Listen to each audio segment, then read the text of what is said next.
এক গ্রামে বাস করত এক রাখাল বালক। সে অনেকগুলো গরু পালন করত। তার দিনকাল হাসি খুশিভাবে কাটছিল। সে গরুগুলোকে প্রতিদিন খাবার খাওয়াতে মাঠে নিয়ে যেত, আবার বিকেল হয়ে আসলে বাড়ি চলে আসতো। মাঠে আরো অনেকেই কাজ করত। পরদিন সে একইভাবে গরুগুলোকে মাঠে নিয়ে আসে।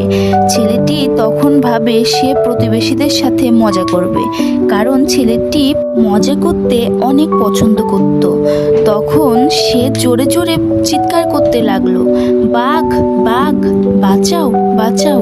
তখন আশেপাশে যারা ছিল ছেলেটির চিৎকার শুনে সকলেই এগিয়ে আসে, কিন্তু সকলে এসে দেখে সেখানে কোনো বাঘ নেই।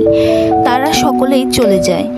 আবার পরদিন ছেলেটি গরুগুলোকে খাওয়াতে মাঠে নিয়ে আসে আর আবার চিৎকার করতে থাকে, বাঘ বাঘ, বাঁচাও বাঁচাও। তখন আশেপাশে সবাই চলে আসে আর দেখে সেখানে কোনো বাঘ নেই।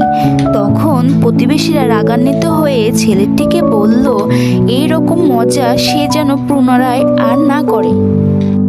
কিন্তু ছেলেটি তাদের সাথে মজা করায় মনে মনে অনেক আনন্দ পেয়েছিল। একইভাবে 2 দিন পর ছেলেটি গরুগুলোকে নিয়ে মাঠে আসলে সেখানে সত্যি বাঘ এসে হাজির হয়। ছেলেটি ভয় পেয়ে বাঘ বাঘ বলে সবাইকে ডাকতে থাকে, কিন্তু কেউ তার ডাকে সাড়া দেয় না, কারণ সে আগে একই কথা বলে সকলের সাথে মজা করেছে। সকলে ভেবেছিল সে এখনো মজা করছে।